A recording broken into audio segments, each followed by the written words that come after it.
టాలీవుడ్ ప్రముఖ నిర్మాతలలో ఒకరు దిల్ రాజు. ఒకప్పుడు రాజుగారి సినిమా అంటే అటు ప్రేక్షకుల్లోనూ ఇటు బిజినెస్ సర్కిల్స్లోనూ మినిమం గ్యారంటీ ఉండేది. శ్రీ వెంకటేశ్వర సినీ క్రియేటివ్స్ బ్యానర్పై ఎన్నో విజయవంతమైన సినిమాలు నిర్మించారు దిల్ రాజు. కానీ అదంతా గతం.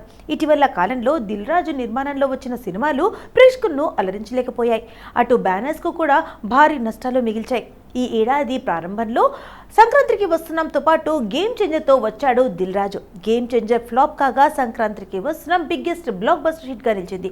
భారీ లాభాలు తెచ్చిపెట్టింది. గేమ్ చేంజర్ నష్టాలను సంక్రాంతికి వస్తున్నాం క్లియర్ చేసింది. పాన్ ఇండియా మూవీతో ఫ్లాప్ కొట్టినా కూడా దిల్ రాజు ఎక్కడ ఆగట్లేదు. ఈసారి ఎలాగైనా పాన్ ఇండియా స్థాయిలో సూపర్ హిట్ కొట్టేందుకు రంగం సిద్ధం చేస్తున్నాడు.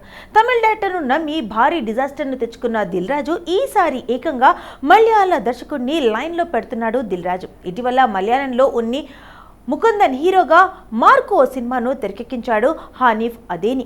ఈ దర్శకుడిని టాలీవుడ్కు పరిచయం చేస్తూ ఓ సినిమాను రూపొందించబోతున్నాడు దిల్ రాజు. అయితే ఈ సినిమాను ఇద్దరు హీరోలతో కలిసి చేస్తారని, పాన్ ఇండియా సినిమాగా నిర్మిస్తారని తెలుస్తుంది.